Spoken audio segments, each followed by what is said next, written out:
Here it is, 13 secrets to rapidly re-engineer your external environment so you can win the internal war with your subconscious reluctance and take control of your outcome.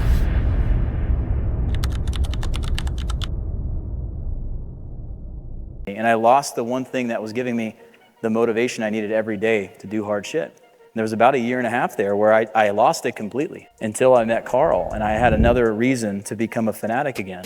And then you saw what we've been able to accomplish. This room is a testament of this man's brilliant mind and his big, beautiful heart and how he wants to help everyone get to the next level. I got to be a part of his mission and become a fanatic about this, and it's amazing. We've done some really hard stuff. Number 11, enjoy the journey. It's the only thing that's real or promised. And until you've lost someone close to you, you don't understand this, and that's okay. Hopefully you don't. But I want you to know that you have to learn from every single moment, good, bad, or indifferent. And your goal is to focus on seeking wisdom and gaining experience and knowledge, things that you can leverage for the rest of your life over just a very specific result. I talked about this earlier with the capital raising panel. A lot of times we have to change the way we define success. If you have success as this one specific physical goal, that may be one of the biggest problems. A lot of times you got to be open to embrace the journey. I think in the journey is the beauty, not the destination, okay? Number 12, focus on the process, not just the results.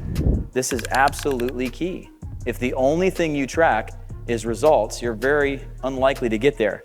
When Carl asked you to track things, right? What do you track? Is it the results? It's the process. Originate deals, meet sellers, make offers. If he only said track how many deals did you close this week, would that not be a little demoralizing every week when you show up and have to put a 0, maybe a 1 every once in a while? You gotta stay focused on the process, okay? Carl, one of my favorite sayings is you never fail in deal making, you only learn, right? And I think that's the destination, is success, and that's what we all go for, but really the journey is that failing, is that learning. That's everything, okay? Number 13, seek out and embrace extreme accountability. Like, let's think about 3 different people decide to get into shape one day. 3 of you to say, all right, I'm gonna get into shape. One of you goes and gets a Planet Fitness membership, $10 a month. You show up, you're excited.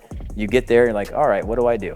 You walk in, everybody's grunting with their headphones on. It's kind of awkward. You hear like really weird noises from the shoes, from the treadmills, all in sync. There may be a TV playing in the background. Someone's blowing their nose. You're like, all right, what do I do? You got somebody else who goes and says, all right, I'm gonna download an app. And they download this app, and maybe it's something with powerlifting or calisthenics, and they're over there and they're looking down their phone, they're doing their workouts every day, and they keep showing up. And then the third person decided to hire a personal trainer, somebody who's gonna literally hold them accountable at every level, allow them to not have to think too much about the everything, but just do what I say to do, and you'll see results. Somebody's holding them accountable, sitting down, looking at their diet diary and say, what did you eat? Let's look at the micros, let's look at the macros. Like, who's gonna see the best results?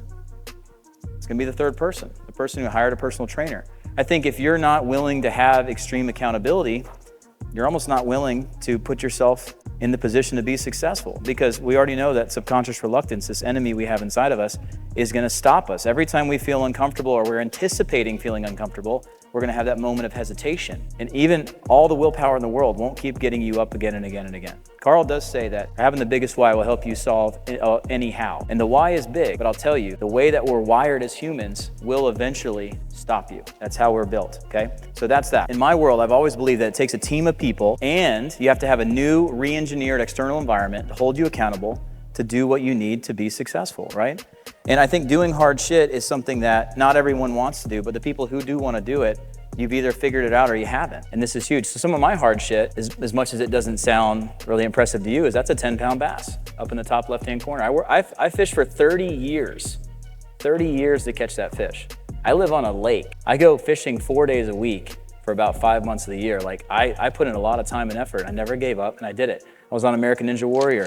I qualified for the World Championships in obstacle course racing. I couldn't even run a quarter mile. I got to the point where I was doing 200 obstacles in a marathon. You can beat subconscious reluctance. That's what I want you to walk away from this with. It's very hard to show up as the person you want to be when you're surrounded by an environment that makes you feel like a person you aren't. You can walk away with anything today, just understanding that you can do almost anything you put your mind to.